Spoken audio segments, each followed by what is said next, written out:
Hello everybody, Reggie Time here with an episode of 30 NL Snap. I haven't played these games for a while now because of some 888 technical issues, but it's good to be back in them, it's good to be making a video in them again. And we're going to come straight off the bat with the 3-bet versus Prince Kassad, who definitely will be one of the better regulars in the 30 NL Snap pool. I'm surprised he hasn't moved up yet, maybe he's mixing 30 and 50, I'm not sure. I haven't played any 50 since my return. I've only returned this evening. And I kind of wanted to see how the connection issues were before I started playing some higher games. So we're just playing 30 for now. Hopefully we'll be producing some 50 now videos really soon though.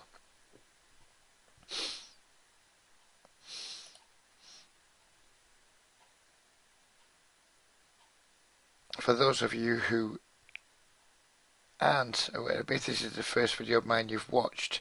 I've made quite a lot of videos. You can see, please by subscribing to my channel. There's lots of videos of this ilk that I've made. I am a nano stakes and micro stakes coach. I'm currently working with around 20 players and always on the lookout for more. So if you are looking for some help with your poker game, and you stumbled across my video, please carry on watching, and if you like what you see, please get in touch. I'd be delighted to talk to you about perhaps setting up a session or a package of sessions. I do try and keep my videos quite simplistic. I don't get too much into really technical talk because that's not the coach I am, and that's not the kind of coach that I want to be. If you are an intermediate player or a already winning player, and I'll come back to that in a moment, is this the same player that 3 maybe just a moment ago on the other table? I think it's kind of important to know these things, and it isn't. So we're just going to fold the Queen 10 suited. Their Queen 10 suited is quite close. If our opponent there was 100 blinds deep, there's a reasonable chance I would have peeled for just, I would have called this 3-bet, but just 8 and a bit big blinds. But he was only starting 50 blinds deep, so my implied odds aren't too great there, because we need to be flopping 2 pair plus the strong draws, and then getting paid with that type of hand. And when somebody only starts the hand with 50 blinds, a lot of our implied odds go right out of the window, because we just don't win enough to compensate as well. At times we lose. So yep, I try and keep my videos pretty simple. I don't get too much into the 3-bet, 4-bet, 5-bet heavy math side of it, because I do try and make my videos to appeal to serious recreational players, to the kind of players who aren't hardcore poker grinders, but who play enough of the time where they want to get better, they want to monetize their hobby. If you are a serious no limit grinder, there might not be too much in these videos for you, because I do try and talk in layman's terms. I try not to make them too heavy. I don't want to be. There's tons of people out there making better videos than me, talking about 3-bet, 4-bet, 5-bet strategies.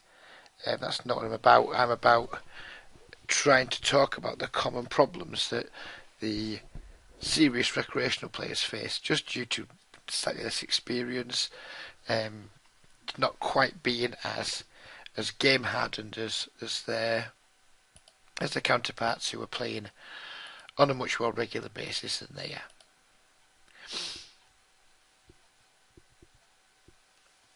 This isn't a board that we're going to want to see bet very often. We just don't pick up very many folds on this kind of board texture. And when we've got a hand like pocket sixes, when we're betting here, we're kind of bluffing. We're not really going to be able to get very much value for our hand. Yes, sure, we can get some value from Queen Jack. We can possibly get a crying call from pocket fives. Maybe some other weak draws, or maybe even some strongish draws. But our equity isn't very robust. If we get called, there's going to be tons of turn cards that are going to either kill our hand or kill our actions. So I'm just going to try and show my hand down as cheaply as possible at this point. And if this gentleman starts betting, I will call the flop, call this bet. Because I think he might just stab with the worst hand enough for the time I want to check back. But I won't be calling the river unless I improve. While these guys are on the 3-bet patrol tonight, we're just going to fold the ace-10 suited. It's close. I don't know anything about Filian, and it is close. If he'd have made this $2.40, I would have absolutely made a call here.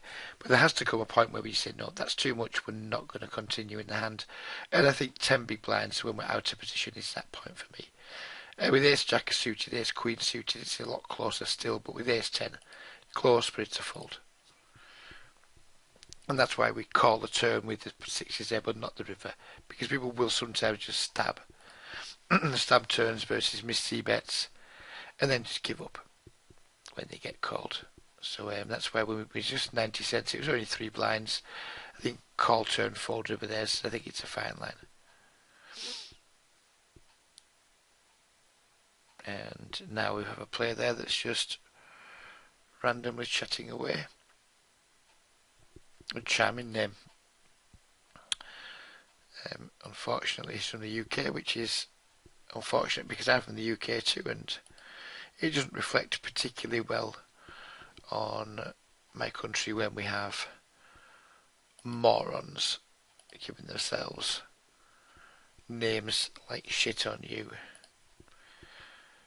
Shame on you should be your name, really, sir. It's such an uncreative, obnoxious screen name.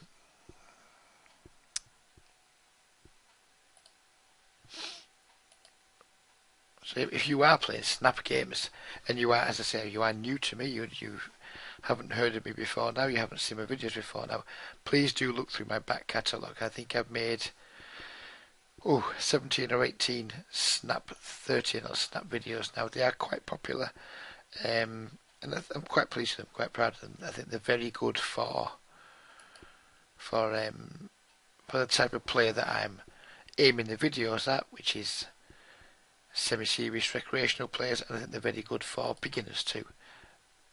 I've been complimented on them, and lots of people have said they have been very useful, so please do take a look back through them. One thing that has been said is that perhaps they're a little bit too long. I used to make videos for an hour, I cut down to 45 minutes, and now I'm going to cut down to just 25-minute videos because I asked for some feedback not so very long ago on Reddit about what people thought of my videos, what people thought of my coaching pricing, etc. Just getting feedback, so kind of like market research, if you will. And one of the overriding things that came back was videos too long. You need to be making them a bit more snappy, a bit more something that's going to hold people's attention for the whole length of the video. Some people suggested even shorter than 25 minutes, but I think that's just going to be just too short. Kind of, as soon as you get going, it's going to be over again, and you don't really get in 15 minutes, even playing speed poker, there's a good chance that we're not going to get too many interesting spots going on. So with that in mind, I'm going to go for 25 minutes, but if we do get a lot of action in the first 15, who knows, maybe I just make it a 15-minute video. I'm going to see about my ace-10 here for value, and we had some backdoor draws. If on the off chance we are behind here, we do have some ways to still win the pot. I'm going to keep betting for value. We can definitely get caught by hands like King 10 here, Jack 10. I mean, obviously Queen 10's in his range too, 9, 10. There's lots of 10x we can get caught by. So I'm just going to keep betting, but I'm betting small because I don't expect this fellow. I mean, he's got the green tag, he's not playing a full stack. I don't expect this fellow to just start bluff raising my small bets with hands like pocket eights. With hands that he's got showdown value with, I don't expect him to start thinking, oh, there's a small bet, this guy can't handle a raise. So I'm going to make a raise. Some regulars may do that. I certainly attack weak bet sizing, but against that particular player, I think we can definitely go ahead and make some exploitable bet sizes and just trust that we're not going to be getting exploited anywhere near enough to make it a problem. Against regulars, I wouldn't have done that. I may not even have c-bet the flop against some regulars, but against somebody with the green tag, I'm going to be looking to make some small thin value bets regularly, because that's how we're going to develop the really good win rate. Having the courage to bet fold for thin value against weak players is a it's a win rate booster for sure. And it's something a lot of players don't do. They have showdown value, they try and get to showdown. They don't necessarily think of trying to get thin value with it.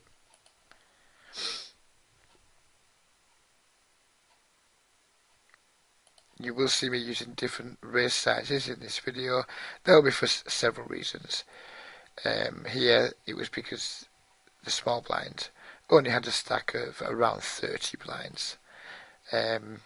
And then this guy in the big blind, I've no idea, don't know who he is, could be a regular, could be a fish, no idea, but against unknowns, I'm prepared to just raise it a little bit smaller.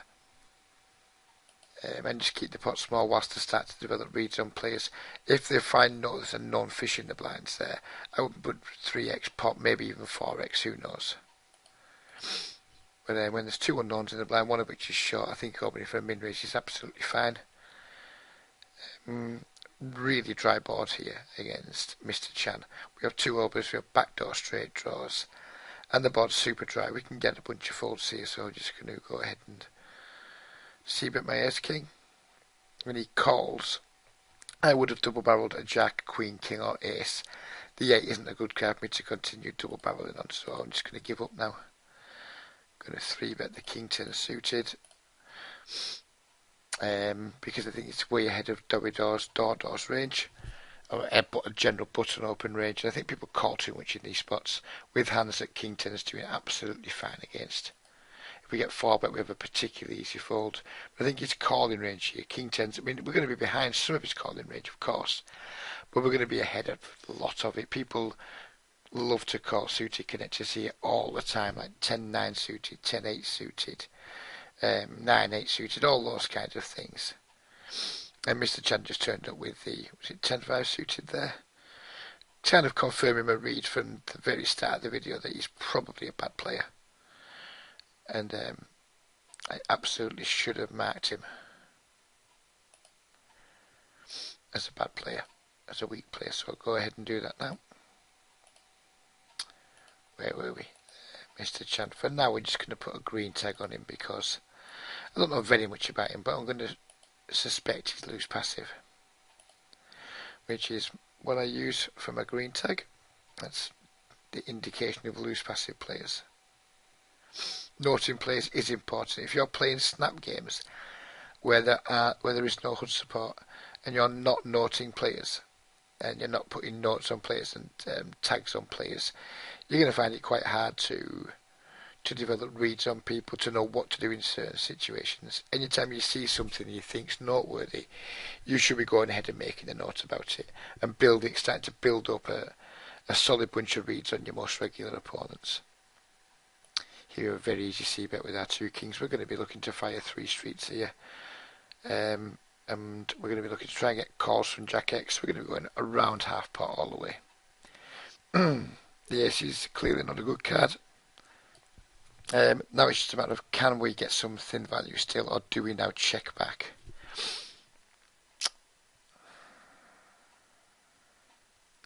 And I think it's just too likely he could have been called with just an ace high flush draw here, a single ace, or maybe ace jack, something like that. So I'm just going to check back. It's a weakish check back. As it actually happens, he was defending the jack 4 suited, which is somewhat unfortunate, but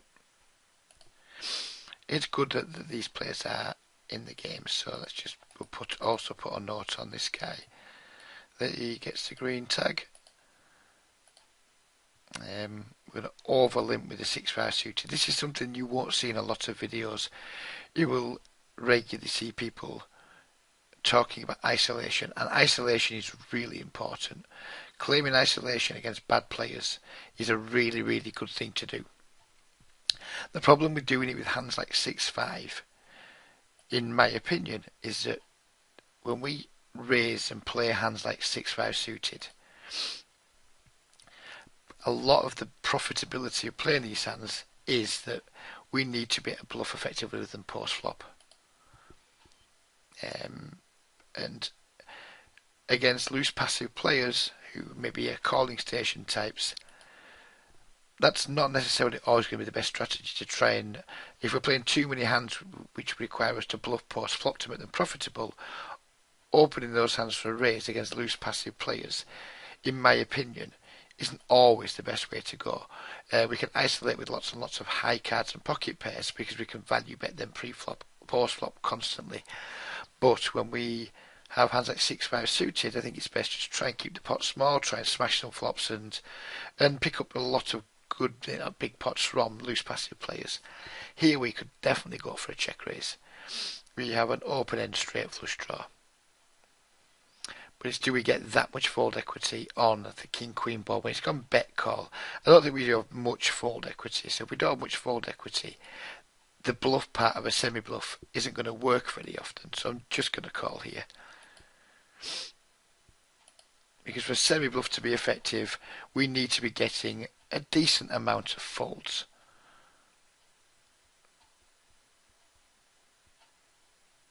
And I don't think we get a decent amount of folds when two people, if one person is in the pot, and we're asking, we're trying to get a fold through one person, we have a bunch of fold equity. But when it's gone bet call, our fold equity is significantly reduced. I think we have to call here. I think we just have too much equity to fold. Unfortunately, we completely brick, and we're just going to have to check fold now. But then we had 15 outs there. Which is good for around 30% equity. We're getting 2-1, so we're nearly getting the correct price. As it happens, we weren't getting the correct price because he had our draw dominated, but we didn't know that at the time. So I think even though that was a really large bet, and we don't want to be frequently just check calling really large bets, I think it was entirely appropriate to do it in that exact spot. Got a completely jack 8 suited here. No reason to raise. So this time we have at least 2, maybe 3 fish behind, judging by stack sizes. So I'm going to go for a 3x open.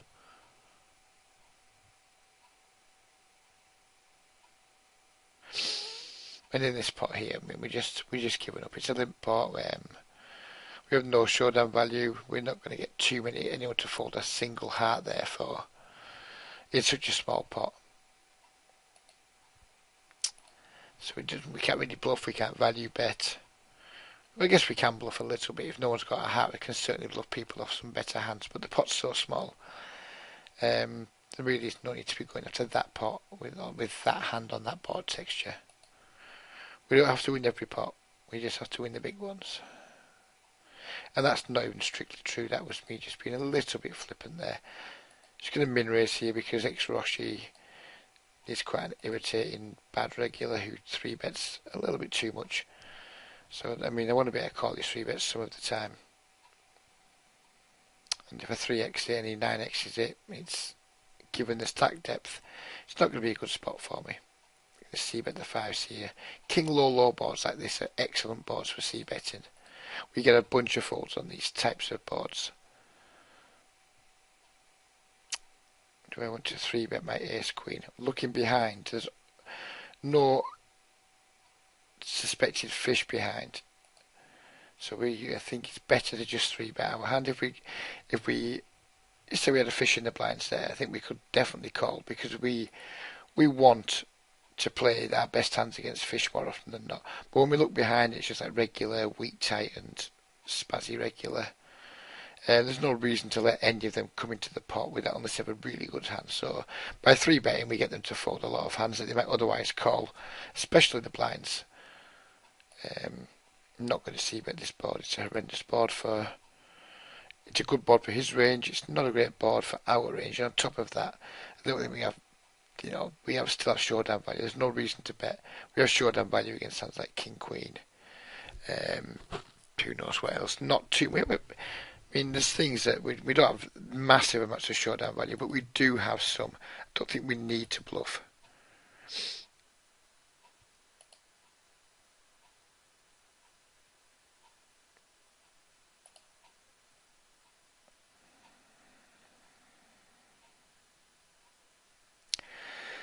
And now the question is, how often do we think this gentleman's bluffing here? We're getting 3-1 on a call, so we need to be bluffing around 25% of the time to make this call okay.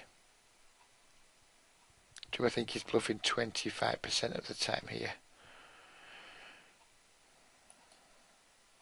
I think there's a chance he is. I think there's enough king, jack, king, queen, things like that in his range. And he just had a set, a full house, so that's fine. We can just note that this player here set mine repeat 2-3 bets, then check set bought bet have bought river. That's fine. Happy with the way we played the hand. We've got a decent note going forward, which now means when we know something that frequently comes up in sessions with my students is when they have hands like jacks, queens, and they're playing against an under the gun opener, and they claim they can't really 3-bet because people are going to play 4-bet or fold against us too much, and they don't particularly want to face the 4-bet or get people to fold. Hands like that are really good evidence to show just how flawed that logic is. He just opened up the gun, he just called a 3-bet out position with 2 9s. This is why we should always be 3-betting jacks and queens versus under the gun, or almost always. I hate to say always, but almost always, because people just will call with worse hands. I'm going to call with the 10 queen suited here to try and play a pot with Marlon. It's a very playable hand. When we flop flushes, it's all good. I'm just going to donk out for value here because I think we can certainly get called by just the ace of clubs. We can get called by king X. We can get called by sets. Lots and lots of things we can get called by.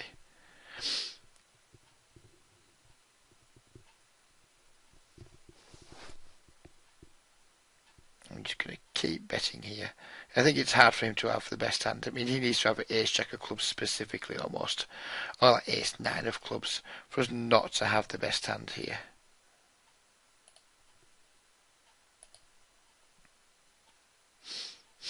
I'm just going to hope the board doesn't pair on the river, or we're going to hope a club doesn't come, and we're just going to make another bet. If we get raised, we are not folding.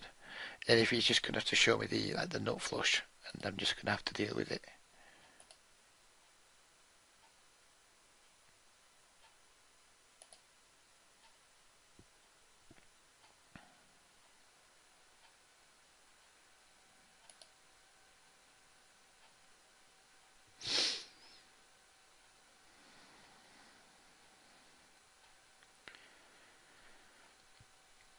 So let's just pause the video a moment and look at that hand, because we took an unusual line there with the donking, but I want to talk about why we donked and why it was okay to donk there, and why in fact I thought it was good to donk there.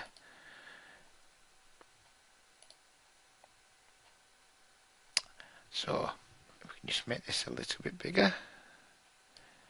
We've actually been called 3 streets there by just ace queen high, which is interesting in its own right. But when we're in a pot like this and there's a fish in the pot, Black Duck is going to check back a lot of hands that have decent showdown value that can call my bets, and Marlon can do that. We've flopped the second nuts. Having the 10 is pretty important to us because it means he can't have ace 10 of clubs. So really the only hand, I mean, unless he's in the business of isolating with ace 9 of clubs, which he could easily be, or ace 7 of clubs, there's not many nut flushes he can have. So we've practically got the nuts here. But I don't want to check through. I just want to start betting for value because we can get tons of value. If Marlon's limped in with pocket 2s or pocket 8s and called a raise, he's clearly never folding. But we're going to probably get value from that anyway, but I just want to start doing my own betting. If he's in with some kind of random king, he might check, but he's never going to fold to my bets, but he might check if I check. Same goes with Black Duck. If Black Duck had King Queen here without a club, he may well have checked back. I didn't want anyone to be checking back here because there's just too many ways the turn can bugger us up. A club is a bad card for us. The board pairing isn't great for us. And so people say we shouldn't donk, it's hard to balance, etc., etc. My response to that at the micro stakes is screw balance. It's just we flop a really strong hand. There's a fish in the pot and an unknown in the pot. So let's just start betting and getting on with it now and building a pot. And we've won a really juicy sized pot there, and had someone call us down with just a nut flush draw that's bricked. That's just showing that there is tons and tons of value to be out there, and we don't have to always conform to people's standards, and their standards of never donk bet, or we should always check raise when we flop a hand like this, or check call, or whatever. We just play the situation. If this was a heads up pot, I would not have donked out. I would have definitely gone for a check call or a check raise.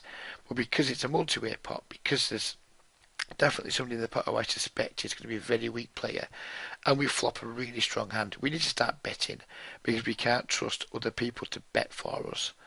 So I think with that in mind, and bearing in mind I'm trying to make shorter videos now, it's a nice spot to actually end the video. I hope you've enjoyed the shorter video. If you are new to me, please subscribe to my channel. If you'd fancy getting some coaching from me, please get in touch. All the ways to get in touch are in the comment section of the video, and I hope you enjoyed it. Until the next time, be lucky, and we'll see you all real soon. Bye for now.